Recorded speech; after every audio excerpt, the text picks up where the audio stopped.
Kakuma is found in Turkana district, which is situated in the northwestern part of Kenya, bordering Ethiopia, Uganda and the Sudan. The area where the refugee camp is located is dry, dusty and sunny. Sometimes you feel the heat as if the sun is only kilometers away. The air is full of dust particles.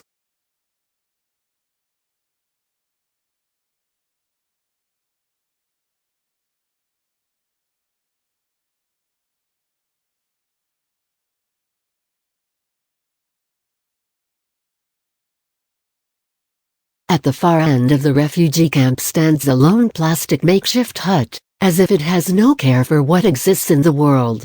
The owner is also lonely. He lives by himself in an alien land. The shabby shelter is neither a house nor a pen. But it partially protects its owner from the sun and the big grains of sand, and it is the only worldly thing which relates Misfin with property. He says it is my house, but deep inside he knows that he does not deserve it.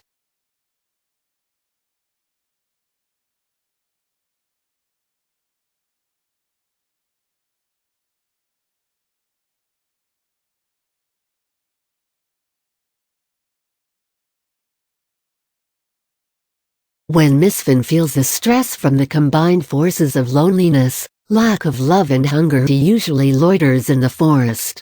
Moreover, when there is a shortage of firewood, which is more often than not, he walks for about 20 kilometers to fetch twigs. The wood is essential to provide the energy required to boil the beans, which are hard to cook.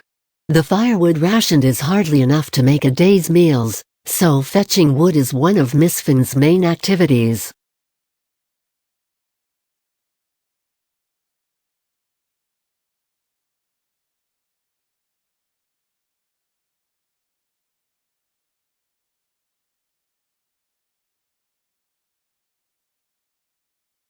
Buying charcoal is out of the question since money is hard to come across. Collecting from around the camp is illegal, and it would invite confrontation with the uncompromising local Turkana people. But having a piece of wood is the difference between eating and going without food. So, to cook and eat a decent meal, he has to rise with the sun and go in search of firewood.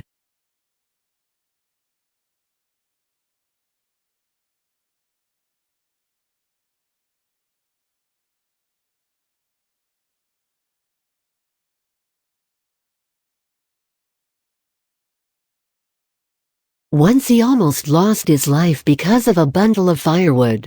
Shame. On this occasion he walked very far from the camp. He collected fallen trees and branches, tied the pieces together with the rope he had carried with him and started his journey back to the camp. He braved the scorching sun from above and the burning heat of the sand under his feet. He took strength from the hope that he would reach home safely with his bundle, to cook and to eat his fill.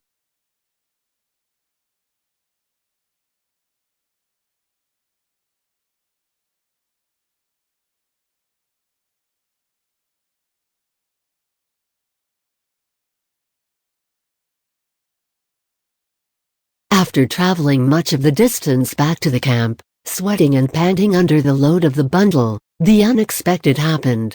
Unfortunately, he met an aggressive local Turkana armed with knives and arrows and was asked to throw the bundle he was carrying down.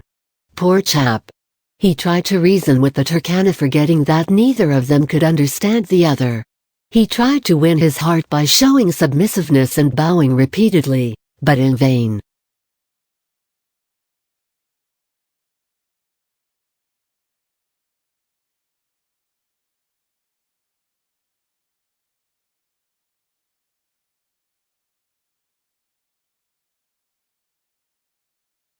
He even tried to cry to evoke sympathy, but to no avail. The local was determined and uncompromising. He threatened Misfin with his armaments and indicated the place where Misfin should place the bundle of wood. Finally, when Misfin understood his position and when he knew that he was beaten, he abandoned the bundle and restarted the interrupted journey back home. He doesn't know how he covered the remaining distance, since he finished it moving as a corpse, cursing the star under which he had been born.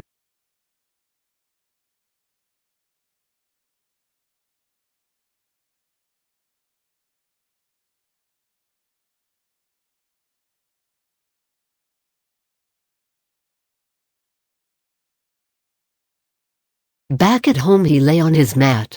He forgot that he had eaten nothing the whole day and that his stomach was empty. He crouched with his head and knees together as a hungry dog and cried for peace. He wondered if it was proper to cry at the age of 40 or so, but it was the only way to keep his sanity. All he could do to keep himself from self-destruction.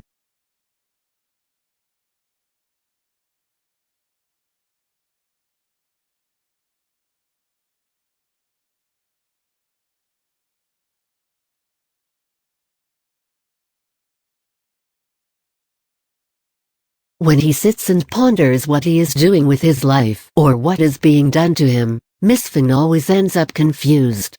He first fled his home country to the Sudan when the Marxist junta, which had stood for the downtrodden, won state power and started to eliminate the so-called reactionaries.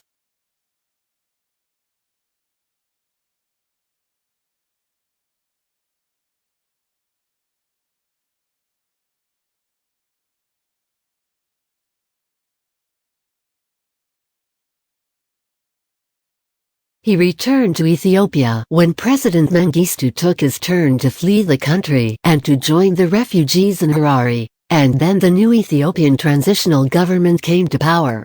He returned and stayed in the country long enough to see how fast Ethiopians were going from the frying pan into the fire. Then he took off again, this time to Kenya.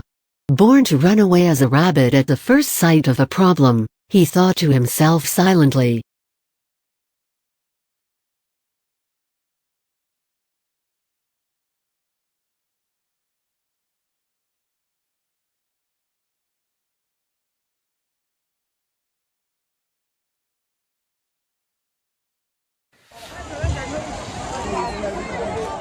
in the past days, looting has spread from stores to factories and warehouses, ransacking and rioting in South Africa's worst violence since apartheid.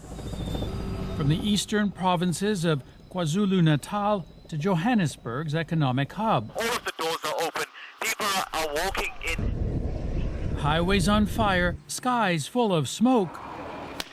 The police hopelessly outnumbered.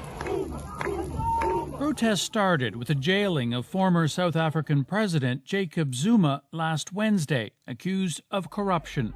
His supporters see his treatment as a symbol of the current government's repression. If they release Zuma, he says, we would be free. Until then, we keep protesting. But over the weekend, this spark ignited frustration with years of economic hardship, unemployment at 32%, and months of pandemic restrictions. And now the prospect of food shortages and hunger. This is very painful, and I don't know what can I say about that. This is not our fault. I don't know what happened to the government. We don't know, but this is not our fault. The government calls the riots nothing more than chaos caused by criminals. There is no grievance, nor any political cause that can justify the violence and the destruction. But now it's under fire for not mobilizing nearly as many security forces to tackle this crisis as it did to enforce pandemic lockdowns just a few weeks ago. Sasha Petrusik, CBC News, Toronto. He learned nothing from his running, but his long life as a refugee taught him tolerance. He knows that tolerance is the rule of the game, and it is the way to sanity. That is why he is still alive. He remembered how many of his friends perished and how many went mad and disappeared into the desert, left to unknown fates. Once while wandering around somewhere, he had found an identity card, an Ethiopian one, near a partially decomposed body. He tried to see the face of the deceased, but his legs failed him. He fell to the ground and vomited. When he had composed himself, he ran to the camp and hid in his hut for days.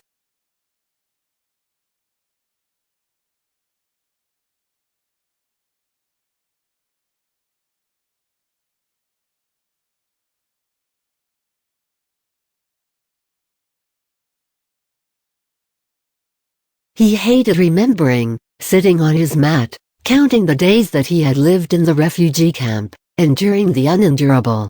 But here he was, sitting and remembering.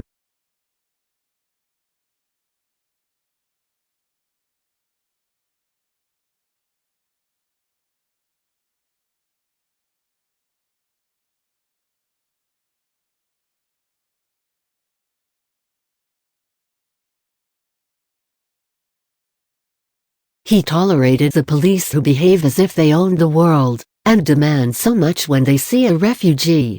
He tolerated the workers of the humanitarian organizations who think that they know the needs of the refugees. And he also tolerated the hunger, the thirst, the cold and the sun which are intolerable.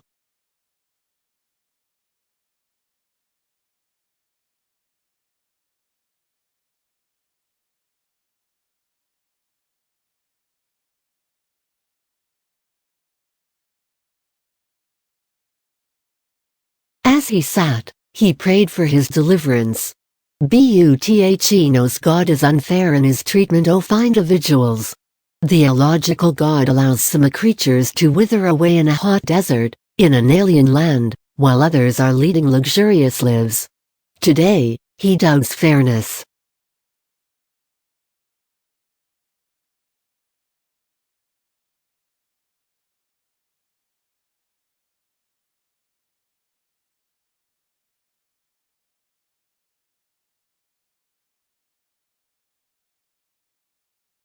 Finally, he was tired and went to sleep, to wait for another tomorrow.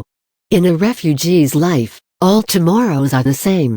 No story to tell, no history to write and no future to plan. Tomorrow is just another miserable day.